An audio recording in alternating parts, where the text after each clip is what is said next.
तो application of circular motion के अंदर हमारे पास सबसे पहली तो एक चीज आती है वर्टिकल सर्किल। सही है,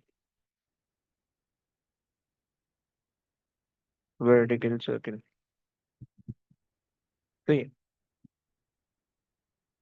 अब तुम इन वर्टिकल सर्कल्स को कहीं पे भी अप्लाई कर सकते हो, झूलों के अंदर तुम इनको अप्लाई कर सकते हो, राइट। तुम इनको और कहीं किसी भी सिस्टम के अंदर ना तुम इनको वर्टिकल सर्किट्स को तुम अप्लाई कर सकते हो, राइट।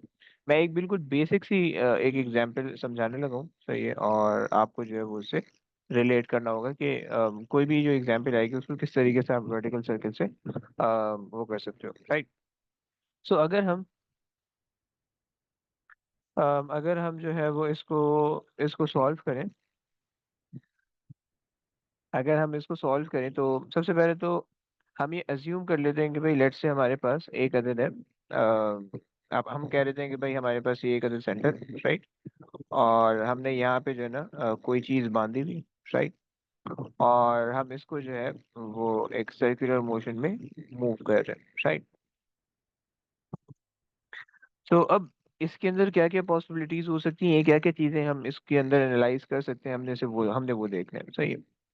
सो लेट्स से कि भाई हमारे पास सेंटर कहीं भी कहीं यहाँ पे आ रहा है, सही है। तो लेट तुम अगर इस एग्जाम्पल को अज्यूम करना चाह रहे हो तो ये जो है, मान लो तुम कोई एक जो है ना वो है कोई स्टोन ले लो, तुमने पत्थर से बांधा हुआ है रस्सी से और तुम उसको गोल गोल घुमा रहे हो, तुम तभी इससे फारिग बैठे हुए थे, तुमने कहा चलो आओ ये कर लेते हैं, सही। सो ये जो है ये क्लॉकवाइज मोशन में मूव कर रहा है, सही, like this.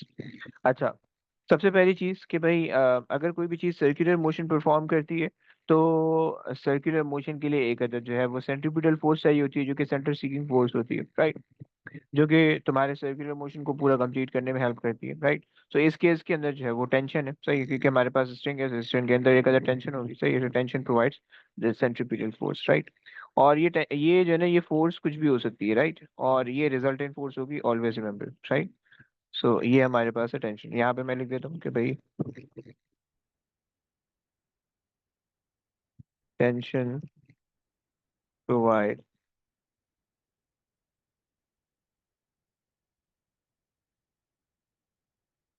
centripetal force to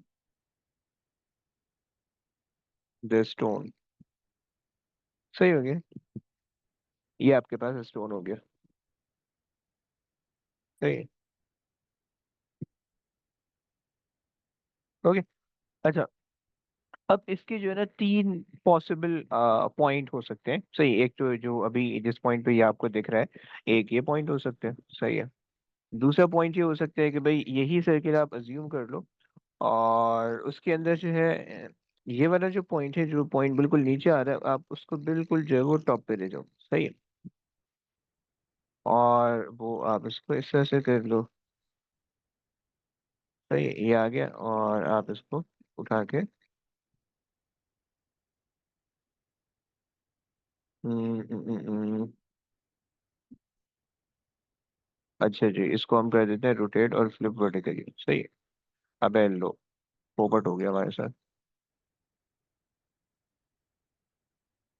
तो ये हमारे पास सेंटर से था, सही है।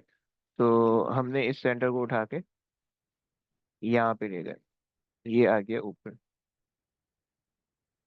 राइट। ये आ गया आपके पास दूसरी पोजीशन, सही है। तीसरी पोजीशन अब आपके पास आ सकती है, तीसरी पोजीशन आपके पास आ सकती है ये साइड, सही है। अब ये वाली पोजीशन काफी लाइक सिंपल सी है, सही है। मतलब आपके पास जो है स्टोन इस पोजीशन पे होगा, राइट। हमने इसके फोर्स एनालिसिस करना है, हमने देखना है कि भाई हमारे पास जो है वो स्टोन जो है वो उसके ऊपर कितनी फोर्सेस लग रही है, सेंटीपीटल फोर्स वगैरह वगैरह वगैरह सारी चीजें, सही। ये सारी चीजें हमने देखनी है, तीन पोजीशन है, सही। लेट्स से कि भाई ये हमारे पास ए ले लो, ये बी ले लो, सही है, और इसको सी ले लो, सही है। अच्छा, so starting with the first concept या फर्स्ट थिंग, अगर मेरे पास जो है वो यहाँ पे ये वाला सिनेरियो है। सो अब यहाँ पे अगर स्टोन का वेट होगा वो डाउनवर्ड एक्ट कर रहा होगा, ऑब्वियसली, राइट। सो अगर मैं रिजल्टेंट फोर्स के लिए इक्वेशन लिखूंगा, सो मैं दो इक्वेशन लिखता हूँ, तुम मुझे बताना कि कौन सी सही है और क्यों सही है। सही है, मैं एक लिखता हूँ इक्वेशन, रिजल्टेंट फोर्स जो कि तुम्हारे पास टी माइनस डब्ल्यू में कह रहा हूँ, और मैं कह रहा हूँ equals to M A, right, M A. सही, एक रिजल्टेंट फोर्स ये हो सकती है एक्सप्रेशन, और एक resultant force W minus T हो सकती है इक्वल्स टू एम ए। तुम्हारे ख्याल में कौन सी सही होनी चाहिए? यस, कौन बताएगा? कोई है लगन एक बंदा बताने वाला? ना आया, मत बोलो। Sir sir W minus T, क्योंकि वो एक मिनट, नहीं, हाँ हाँ हाँ सर, दूसरी वाली से होनी चाहिए। ओके, आप कह रहे हो दूसरी वाली सही होनी चाहिए। कोई रीजन आपके ध्यान में?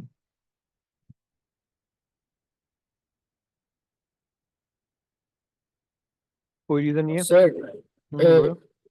डाउनवर्ड मतलब वेट बोलो। पहले नहीं, मतलब रीजन नहीं है, मतलब लॉजिक है कि वेट पहले एक्ट कर रहा है उसके बाद टेंशन एक्ट कर रहा है, ऐसे कुछ है। ओके ओके, सही है, चलो। और पूछते हैं, इबाद से पूछते हैं। इबाद, आपको क्या लगता है कौन सी सही है?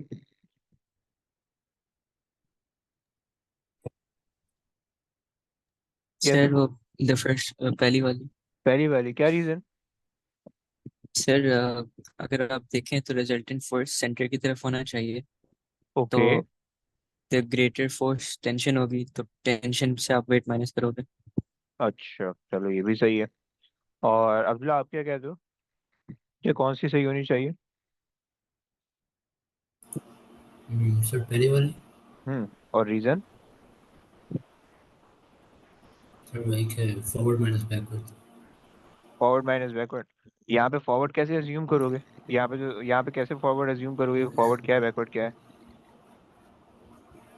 सर जो भी सिनेरियो है, आपके पास सेंटीपीटल फोर्स लाइक सेंटर में लग रही है, तो टेंशन उसकी उसकी वजह से आपकी टेंशन ज़्यादा होनी चाहिए। है? अबे, सच नहीं नहीं, गलत कर रहे हो तुम थोड़ा सा। अच्छा, चलो सही है। देखो, तीन ये कि ये वाली एक्सप्रेशन गलत होनी चाहिए, ये सही होनी चाहिए, पहली चीज। सही है। अच्छा, दूसरी चीज कि किस तरह से, क्या क्या रीजन है? तो अगर आप याद करो तो हम कहते थे कि भाई जो रिजल्टेंट फोर्स होती थी उसके अंदर जिस डायरेक्शन में मोशन होता था उस डायरेक्शन की फोर्सेस को हम पॉजिटिव लेते थे, राइट, और जिस डायरेक्शन में जो अपोजिंग फोर्सेस होती थी हम उनको नेगेटिव लेते थे, क्योंकि हमारे पास वो सब चीजें इक्वल टू एम ए होती थी, यानी पॉजिटिव एम ए, राइट। तो इसका मतलब है कि रिजल्टेंट फोर्स जो है वो उन तमाम उन वो तमाम फोर्सेस जो कि रिजल्टेंट फोर्स की डायरेक्शन में, वो सारी पॉजिटिव आनी चाहिए, राइट। तो अब यहाँ पे जो सर्कुलर मोशन हो रहा है, अब सर्कुलर मोशन ही आपको ये बता रहा है कि जो मोशन है वो सेंटर की तरफ हो रहा है, सेंटर सीकिंग मोशन है, राइट। तो इसका मतलब है कि तमाम फोर्सेस का रिजल्टेंट सेंटर की तरफ होना चाहिए, तभी वो सेंट्रीब्यूटल या सर्कुलर मोशन होगा। अगर वो सेंटर की तरफ नहीं होगा तो फिर वो कुछ और मोशन बन जाएगा, राइट। अगर आप वेट माइनस टेंशन करोगे इक्वल टू एम ए करोगे, सो ये जो है ना, ये आपको फ्री फॉल मोशन बना देगा। फ्री फॉल मोशन ये आपको बना देगा, राइट। तो मतलब उससे होगा ये कि वेट ज्यादा इसका मतलब ये जो इक्वेशन मैंने कट की है इसका मतलब ये कि टेंशन कम लग रही है, वेट ज्यादा लग रहा है, उसकी वजह से स्ट्रिंग ब्रेक हो रही है और स्टोन जो है वो नीचे ड्रॉप हो रहा है, राइट। इस तरह का कुछ सिनेरियो है। तो ये आपके पास जो है ना वहां पे अप्लाई होगी, राइट। सो ये फ्री फॉल करवा देगा। सही है। यहाँ पे जो है सर सर्कुलर मोशन हो जाएगा। बोलो बोलो, कौन बोल रहा है? सर इसमें एक रीजन ये भी हो सकता है, जैसे आप कह रहे हैं ये वाली, अहमद अहमद। बोलो बोलो बोलो। सर आवाज नहीं आ रही? आ रही है। सर इसमें टेंशन और मोशन की डायरेक्शन सेम है, इसलिए टेंशन पॉजिटिव है, ये रीजन हो सकता है जो आपने मतलब दूसरी इक्वेशन आपने कहा है सही है तो। वही वही तो मैं समझाने की कोशिश करूँ भाई। हाँ ठीक है, ये सही पूछ है ना, सकते कि जिस डायरेक्शन में मोशन होगा बेसिकली टेंशन भी उसी डायरेक्शन के अंदर लग रही है, इस वजह से हम जो है उसको ले रहे हैं पॉजिटिव, और वेट को नेगेटिव ले रहे हैं क्योंकि वेट अपोजिंग फोर्स के तौर पे ऐड कर रही है, राइट। अच्छा जनाब, उसके बाद जो है यार इसको बताओ यार, ये कौन सा लिंक पे आ रहा है? ये गलत लिंक पे आया हुआ है कोई। अबे ये नहीं।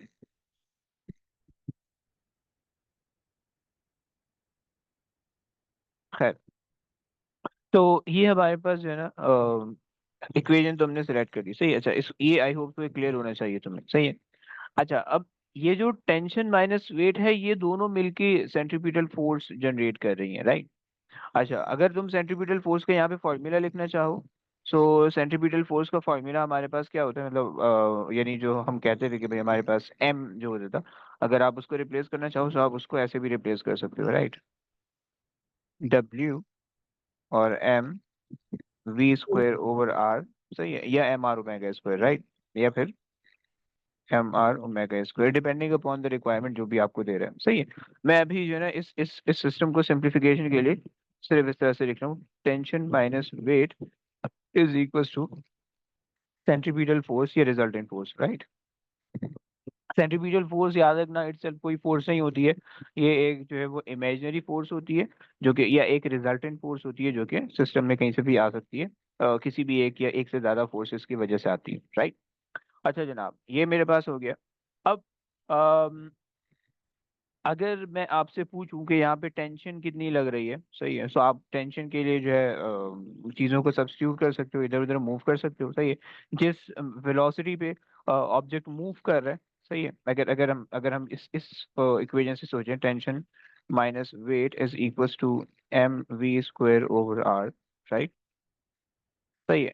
तो अब बेसिकली इस कॉन्सेप्ट के अंदर अब आप कोई दो चीजें वेरी कर सकते हो, आपके हाथ में दो चीजें, राइट। मास आपका कांस्टेंट है, राइट।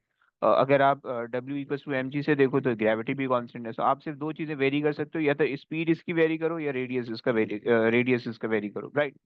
सो अगर आप स्पीड वेरी करोगे और रेडियस सेम रहेगा, तो जितनी ज्यादा स्पीड करते रहोगे उतनी ज्यादा टेंशन इंक्रीज होगी, राइट। और जितनी कम स्पीड होगी उतनी टेंशन कम होगी, राइट।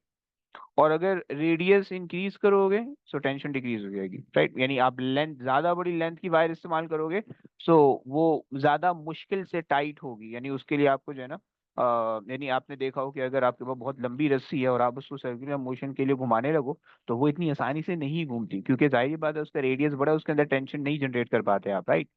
सो ये आपके पास दो कॉन्सेप्ट है, सही है। सो हम यहाँ पे कह सकते हैं कि भाई हमारे पास अम, अगर हम बात करें, सो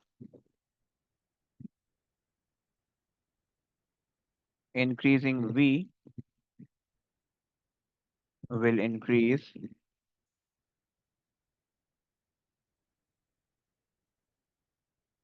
tension, right। अच्छा, एक चीज हो गई, and R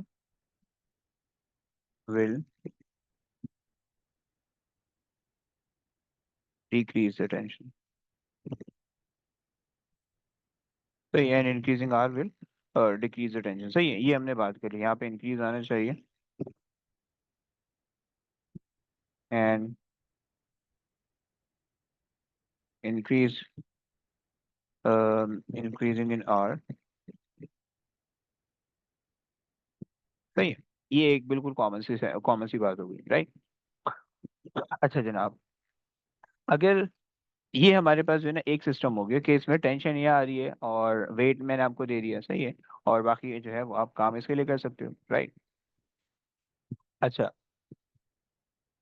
अगर इसमें आप ये निकालना चाहो कि इसके अंदर क्या मिनिमम वेलोसिटी होगी कि जिसके अंदर जो है वो आपकी टेंशन वायर के अंदर जनरेट हो जाए, सही है, सो आप उसके लिए भी काम कर सकते हो, राइट। कि आप जो है वो एक इनइक्वालिटी की फॉर्म में बना के उसको सॉल्व कर लोगे, है। खैर, तो अब जो है आगे चलते हैं, थोड़ा सा दूसरी वाली साइड पे चलते हैं। अब ये हमने इसका फोर्स एनालिसिस थोड़ा सा कर लिया, सही है, कि हमारे पास ये जो है इस तरह से ये इसकी फोर्स एनालिसिस हो रहे हैं, राइट। तो अब आपके पास जो भी इसके अंदर, अच्छा खास तौर पे झूलों में लग रहा होते हैं, सही है, कि अगर अच्छा जो अगर आपने देखा हो कि भाई कुछ झूले ऐसे होते हैं जो बिल्कुल लाइक एक तो क्या होता था यार, यार जो बड़ा सा व्हील होता था, क्या कहते हैं उसको, जिसमें यहाँ पे सीट्स लगी हुई होती हैं, फेरिस व्हील। पेरिस व्हील, अजीब से याद ही नहीं रहता नाम।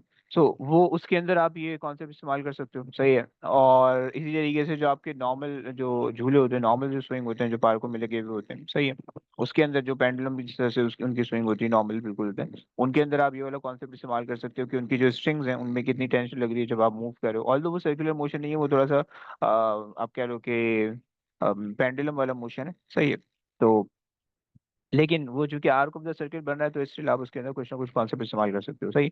तो इसी तरीके से यहाँ पे भी ये कॉन्सेप्ट इस्तेमाल कर सकते हो। बहुत सारे झूलों के अंदर जो है ना ये कॉन्सेप्ट इस्तेमाल होते हैं, इनको देख के जो है वो डिजाइन किए जाते हैं ताकि मतलब जो भी आपके जैसे यहाँ पे सीट लगी हुई है तो अब आपको पता होना चाहिए कि कितनी स्पीड मिनिमम इसकी यहाँ पे होनी चाहिए कि जिसकी वजह से वो सीट जो है वो फ्लाई ऑफ नहीं कर जाए, वो उसी के अंदर रहे, बंदे निकल नहीं जाए, सही है। वो उसी हिसाब से जो है वो आपका जो बेल्ट वगैरह लगाते हैं, बेल्ट वगैरह लगाते हैं, सही है, फॉर द सेफ्टी, सही है। तो वो सारी जो सेफ्टी प्रिकॉशंस होती हैं वो सारी इन्हीं चीज़ों को देख के, इन्हीं जो है ना फिजिक्स को देख के वो करते हैं, राइट।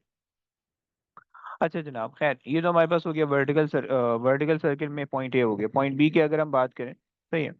अच्छा, और ये भी बात याद रखो, अगर मैं टेंशन को यहाँ से सब्जेक्ट बनाऊँ, सही है, अगर मैं टेंशन को यहाँ से सब्जेक्ट बनाऊँ तो mv² / r plus w, right. So अगर आप देख रहे हो कि यहाँ पे टेंशन भी ज्यादा लग रही है, राइट, जो ये वाला पॉइंट है ना, जो लोएस्ट पॉइंट है, वहां पे टेंशन भी बहुत ज्यादा लगती है। मतलब अगर टेंशन ज्यादा लग रही है तो इसका मतलब है कि यहाँ पे ज्यादा चांसेस है ब्रेक होने के। अगर आप सर्कुलर मोशन परफॉर्म कर रहे हो, सही, आप करके देखो घर पे, सही। तो अगर आपकी वायर ब्रेक होती है या आपकी स्ट्रिंग टूटती है तो ज्यादातर जो चांसेस होते हैं वो नीचे आके टूटने के होते हैं, राइट। वो ऊपर नहीं टूटेगी कभी भी, नीचे आके टूटेगी, राइट। सो ये भी आप जो है ना यहाँ से इसकी कंक्लूजन लिख सकते हो, सही है। तो tension will be higher at lowest point, सही है। तो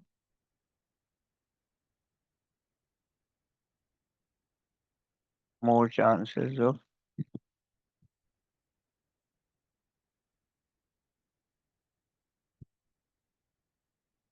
breaking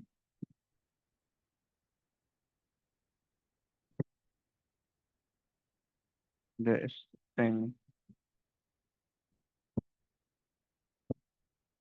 break is at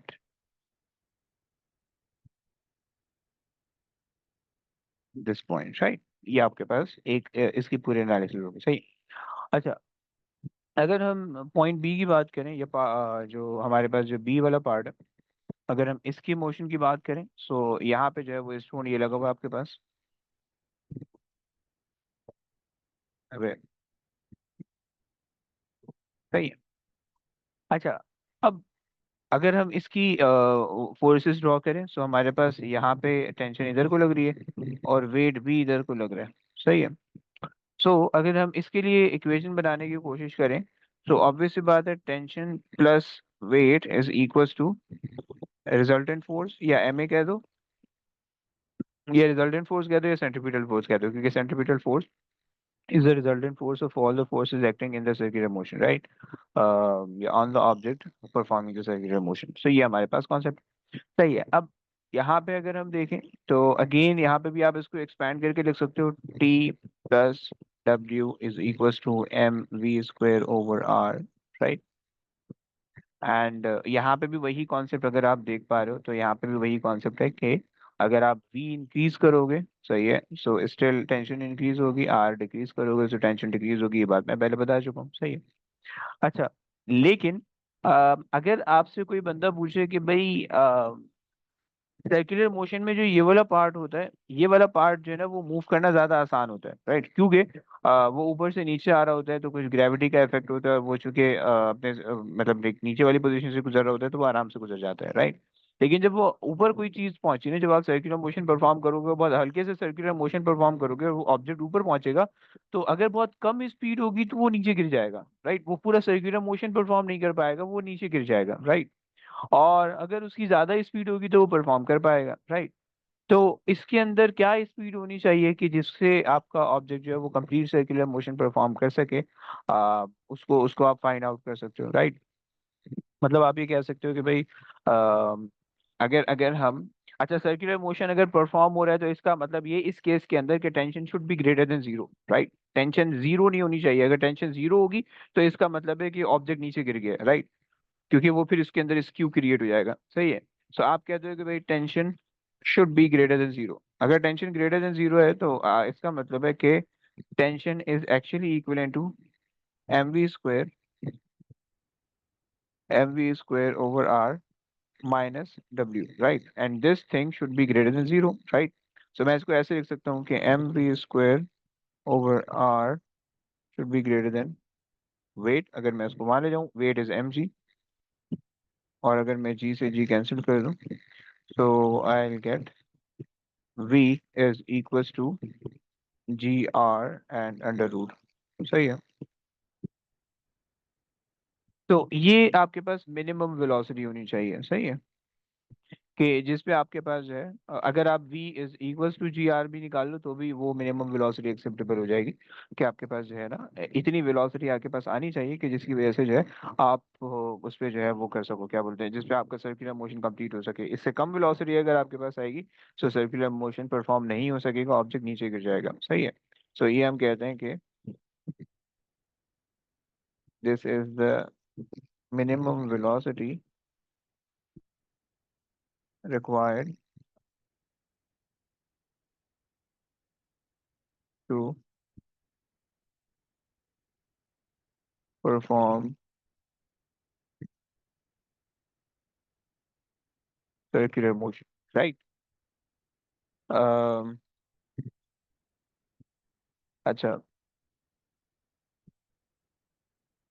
object will fall on the velocity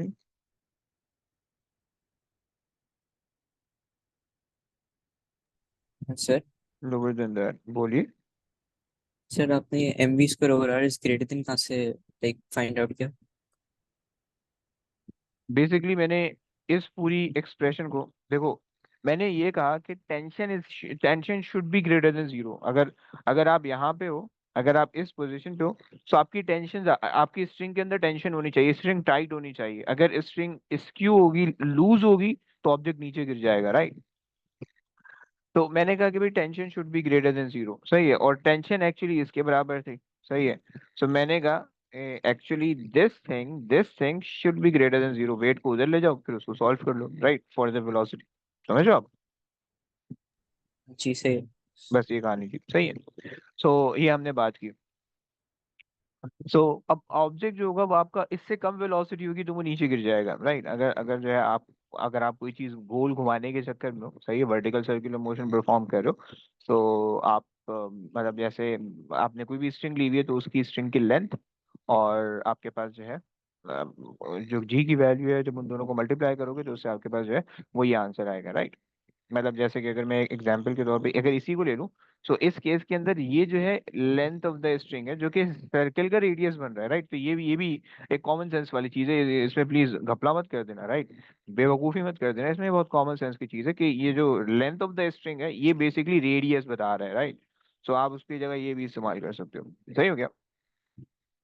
अच्छा, और इसके अलावा आप ये भी कॉन्सेप्ट इस्तेमाल कर सकते हो कि अगर आपके पास जो ऑब्जेक्ट है जब वो मूव कर रहा है तो उसकी जो सेंट्रीपिटल फोर्स होनी चाहिए, सॉरी, उसकी जो सेंट्रीपिटल एक्सेलरेशन होनी चाहिए मैक्सिमम पॉइंट पे, वो ग्रेविटी से ज्यादा होनी चाहिए। अगर ग्रेविटी से कम होगी तो वो गिर जाएगा, राइट? दूसरा कॉन्सेप्ट ये क्या है, दूसरा कॉन्सेप्ट आप क्या इस्तेमाल कर सकते हो, वो आप ये कह सकते हो कि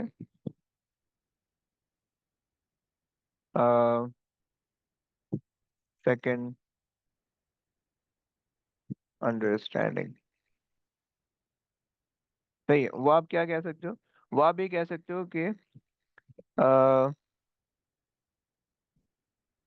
centripetal centripetal acceleration should be greater than uh, gravity, सही है। Centripetal acceleration should be greater than gravity, right? अगर ऐसा नहीं होता है तो फिर आपके पास जो है वो ये ऑब्जेक्ट जो है वो नीचे गिर जाएगा, राइट? अब ग्रेविटी की वैल्यू आपको पता है, आप सेंट्रीपिटल एक्सेलरेशन की वैल्यू अगर आप निकाल पाओ तो आप उसको सॉल्व कर लो। डिपेंडिंग अपॉन, अब सेंट्रीपिटल एक्सेलरेशन की वैल्यू आप किसी भी तरीके से निकाल सकते हो डिपेंडिंग अपॉन के सिस्टम के अंदर क्या क्या चीजें गिवन है, राइट? तो अगर अगर तो मेरे पास ये सिस्टम है और उसके अंदर मैंने आपको टेंशन दे दी है कि टेंशन इन द स्ट्रिंग इतनी है, वेट आपको दे दी है। सो अब आप जो है वो यहाँ से सेंट्रीपिटल ए की वैल्यू निकाल लो और ए को कंपेयर कर लो कि भाई इसकी वैल्यू ए जी से बड़ी आ रही है या छोटी आ रही है। सही है। अगर तो जी से बड़ी आ रही है तो इसका मतलब है फाइन, वो सर्कुलर मोशन परफॉर्म कर लेगा, और अगर जी से छोटी आ रही है तो सर्कुलर मोशन परफॉर्म नहीं हो सकेगा, गिर जाएगा। राइट। ऑब्जेक्ट नीचे आ जाएगा। अच्छा, इसी तरीके से और क्या हम इस्तेमाल कर सकते हैं इसके अंदर?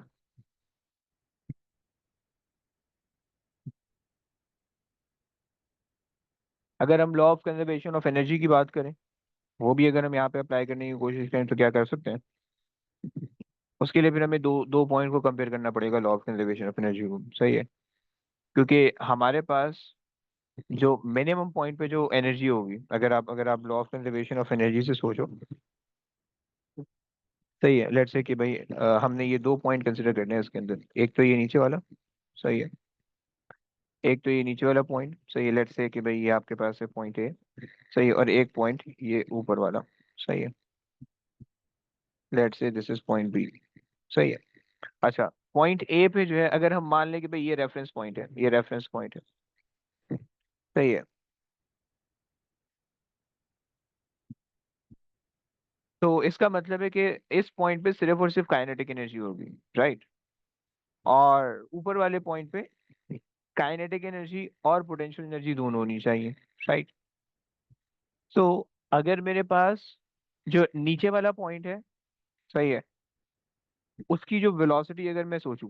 सही है। अच्छा, नीचे वाले पॉइंट की जो वेलोसिटी होनी चाहिए वो एक्चुअली में ज्यादा होनी चाहिए कि कम होनी चाहिए? तुम लोग के ख्याल में क्या होना चाहिए? नीचे वाले पॉइंट की वेलोसिटी बेसिकली ज्यादा होनी चाहिए ऊपर वाले पॉइंट से, क्योंकि अगर हम कंपेयर करें दोनों इक्वेशन को तो हमें यही पता चल रहा है। नहीं, ये नहीं पता चल रहा। नीचे वाले पॉइंट की वेलोसिटी कम होनी चाहिए, ऊपर वाले पॉइंट की वेलोसिटी ज्यादा होनी चाहिए। राइट। अगर आप इक्वेशन देखो तो आपको इक्वेशन से ये पता चल रहा है। सही। अगर आप ये दो इक्वेशन देख लो, मैथमेटिकली अगर आप देखो, जो नीचे वाला पॉइंट है उसके लिए हमने इक्वेशन लिखी थी T minus W is equal to M V square over R. Right. और जो ऊपर वाले पॉइंट अगर तो सर्कुलर मोशन परफॉर्म कर रहा है, so T plus W is equal to M V square over R. Right. R same है, मास भी सेम है, वेट भी सेम है। राइट। सो अगर आप देखो, सो बेसिकली यहाँ पे दो चीजें ऐड हो रही हैं, तो इसका मतलब है कि ये आपको ज्यादा बड़ी वेलोसिटी दे सकता है, और ये आपके पास जो है वो सब्ट्रैक्ट हो रही है तो आपको छोटी वेलोसिटी दे सकता है। राइट। अच्छा, तो उसके अंदर जो है हमारे पास ऊपर वेलोसिटी ज्यादा होनी चाहिए, नीचे वेलोसिटी कम होनी चाहिए। राइट। और law of conservation of energy को आप इस तरह से इस्तेमाल कर सकते हो, या आप काइनेमैटिक्स भी इस्तेमाल कर सकते हो, डिपेंडिंग अपॉन निकलवा रहा क्या चाह रहे हैं। सही।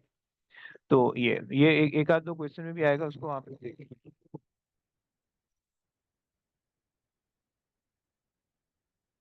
अच्छा जी। खैर, तो ये हमारे पास हो गया। तीसरा पॉइंट जो है वो हमारे पास वो बहुत सिंपल से, इतना ज्यादा नहीं आता। तो वो बेसिकली इस तरह से कि भाई हमारे पास रेट जो है वो डाउनवर्ड लग रहा है। राइट।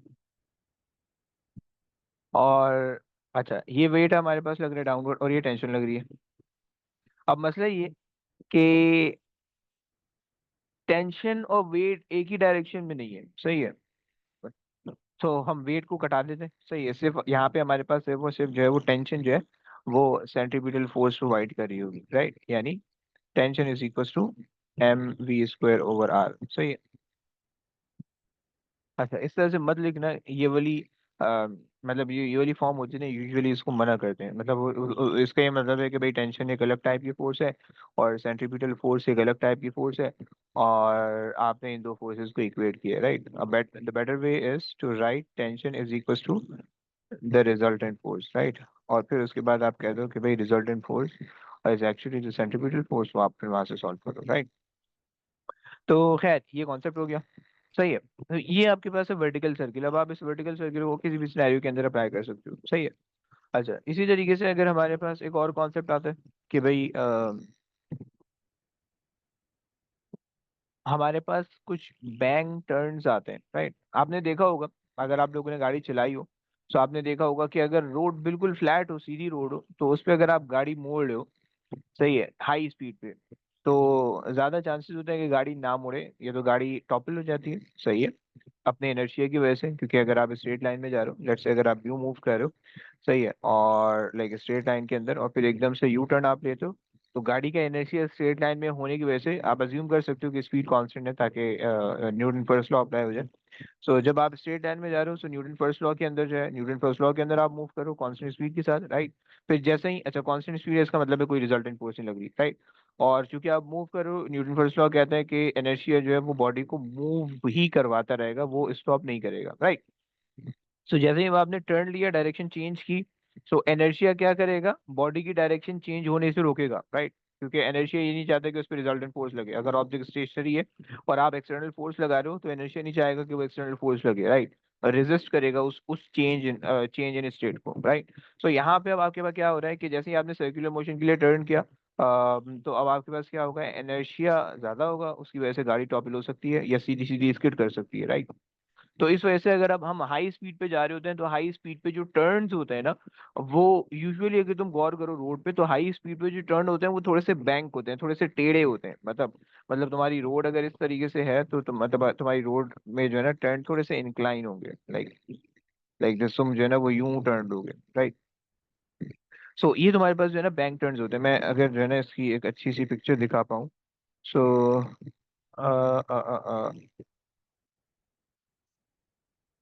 अबे, तो अगर मैं तुम्हें इसकी एक अच्छी सी पिक्चर दिखा पाऊँ, सो तुम इसकी पिक्चर ये देख लो, सही है, बैंक टर्न की ये पिक्चर देखो।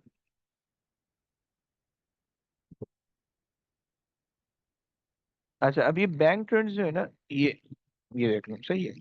तो ये आपके पास एक गाड़ी जा रही है जो कि मतलब जब टर्न ले रही है, तो उसका जो टर्न है वो थोड़ा सा इंक्लाइन है, राइट, सेंटर की तरफ। सो अब क्या करता है, क्या हेल्प होती है इससे, अगर अगर तो ऐसा नहीं होता, अगर तो बिल्कुल जो है ना स्ट्रेट रोड होती, सही है, और वो आपको हेल्प नहीं कर रही होती टर्निंग के अंदर, सही है, तो उसमें फिर मसला ये होता है कि गाड़ी इतनी आराम से मुड़ नहीं पाती, सही है, उसके उसके ऊपर ना फोर्सेस कम लग रही होती, राइट। अगर तुम ये इस तरह की कोई डायग्राम कंसिडर करो, हम्म, अगर तुम ये कंसीडर कर लो, ये वाली कोई डायग्राम, सही है।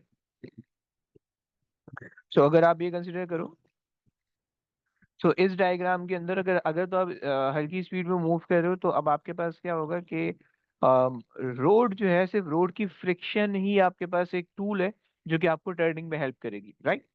लेकिन जब आप हाई स्पीड पे जाते हो, तो फ्रिक्शन आपके पास जो है वो इतना ज्यादा सिग्निफिकेंट रोल प्रोवाइड नहीं कर पाती, क्योंकि जितनी ज्यादा स्पीड होती है उतनी ज्यादा आपको रिजल्टेंट फोर्स चाहिए होगी टर्निंग के लिए, राइट। तो फ्रिक्शन वो इतनी ज्यादा हेल्पफुल नहीं हो पाती, सही है। तो उसके लिए क्या होता है, उसके लिए फिर हम क्या करते हैं कि रोड को थोड़ा सा इंक्लाइन कर देते हैं एंगल पे। तो उससे ये होता है कि गाड़ी का जो वेट होता है ना, वो भी हेल्प करने लगता है टर्निंग के अंदर, राइट। अब किस तरह से वो हेल्प करता है उसको जरा देख लेते हैं, आज। तो अज्यूम कर लो कि तुम्हारे पास ये गाड़ी है, यहाँ पे जो है ना इसकी प्रॉपर जो है वो लेवल डायग्राम बनी हुई है, तो मैं उसी को यूज कर लेता हूँ, सही। सो लेट्स से ये हमारी ये गाड़ी, एक अदद गाड़ी है, सही है। जरा इसको प्लीज गौर करना, थोड़ा सा समझ में आ जाएगा। फोर्स एनालिसिस नहीं, पेपर में आता है, याद रखना, सही है। तो ओके, तो अब तुम्हारे पास ये एक रोड है, सही है, इंक्लाइन है, सही है, और गाड़ी का वेट लग रहा है नीचे, सही है। अगर तुम फिलहाल के लिए इसको भूल जाओ, तुम फिलहाल के लिए इक्वेशन छोड़ दो, मैं तुम्हें समझाता हूँ कि कहाँ से आ रही है ये, सही है। सो ये तुम्हारे पास है, वेट तुम्हारे पास आ रहा है डब्ल्यू, उन्होंने मेंशन किया हुआ है, सही है। तुम्हें पता है कि जब भी तुम्हारे पास कांटेक्ट होता है, तो कांटेक्ट फोर्स या नॉर्मल रिएक्शन फोर्स आ जाती है, नॉर्मल रिएक्शन फोर्स जो है वो अपवर्ड लग रही है, सही है, at an angle of theta from vertical, right. तो उसने ये तुम्हें ये बता दिया। अब तुम्हें क्या करना है, बेसिकली अगर तुम एन को रिजॉल्व करोगे, तो ये तुम्हारे पास बन जाएगा N cos theta, and this should be N sine theta, right. ये दो कंपोनेंट बन जाएंगे, राइट। अब अगर तुम इसको इसकी दो इक्वेशन बनाओ, तो एन कॉस थीटा ये बेसिकली किसको काउंटर कर रहा है, वेट को काउंटर कर रहा है, यानी वर्टिकल डायरेक्शन में कोई एक्सेलरेशन नहीं हो रही, कोई मोशन नहीं हो रहा। मोशन होने का मतलब क्या होता कि आपकी गाड़ी जो है ना वो ट्रैक तोड़ के नीचे गिर जाती, राइट, ये इसका मतलब ये होता है, राइट। लेकिन वर्टिकल मोशन पे गाड़ी, वर्टिकल डायरेक्शन में गाड़ी क्या है, इक्विलिब्रियम पे है, राइट। लेकिन हॉरिजॉन्टल डायरेक्शन में अगर आप देखो, सो एन साइन थीटा ये आपके पास एक अनबैलेंस फोर्स है, राइट। अब आप देखो कि ये अनबैलेंस फोर्स कहाँ से आ रही है, नॉर्मल रिएक्शन फोर्स या वेट की वजह से आ रही है बेसिकली, राइट। तो इस केस के अंदर जो बैंक टर्न्स है, ये आपको इसमें वेट बेसिकली आपको हेल्प कर रहा होता है, क्योंकि नॉर्मल रिएक्शन वेट की वजह से आता है, राइट। सो वेट आपको हेल्प कर रहा होता है टर्न लेने में, राइट। सो यहाँ पे ये वाली जो फोर्स होगी इसको हम कह रहे देंगे रिजल्टेंट फोर्स, राइट। और ये रिजल्टेंट फोर्स जो है सेंट्रीपिटल फोर्स बन जाएगी। समझ पा रहे हो भाई? ये हो गई आपके पास रिजल्टेंट। सही है। अच्छा जनाब, अगर आप इसको फर्दर सॉल्व करना चाहो तो आप इसको सिंप्लीफाई भी कर सकते हो, आप दोनों इक्वेशन को डिवाइड कर दो। सही है, फर्स्ट इक्वेशन को सेकंड इक्वेशन से, so N sine theta is equals to F, और F resultant divided by N cos theta over W, right. तुम्हें पता है, अच्छा एन से एन कैंसिल हो गया, तुम्हें पता है कि sine theta upon cos theta tan theta होता है। सही है, और इज इक्वल्स टू, ये आपके पास है रिजल्टेंट फोर्स जो कि आगे जाके जो है वो बना देगी क्या बोलते हैं, सेंट्रीपिटल फोर्स बन जाएगी। और ये आपके पास है वेट।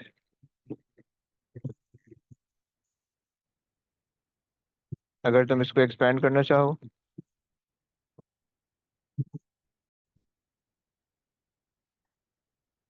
तो M V square over are,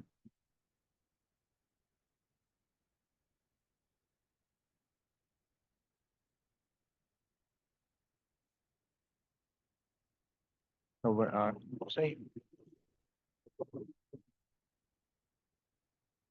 और ये आपके पास बराबर हो गया tan थीटा के। सही है, सिंप्लीफाई कर लो, सो tan से tan कैंसिल हो जाएगा, और सॉरी m से m कैंसिल हो जाएगा, और tan थीटा इक्वल्स टू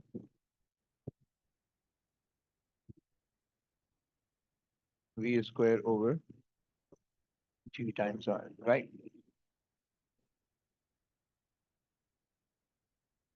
ये तुम्हारे पास जो है एक सिंपल सा कॉन्सेप्ट आ गया, एक है बैंक टर्न्स का, राइट। अच्छा जनाब, और ये हमने जो बैंक टर्न देखा ये बिल्कुल आइडियल बैंक टर्न है। सही है, हम इसको कह रहे हैं कि भाई ये हमारे पास आइडियल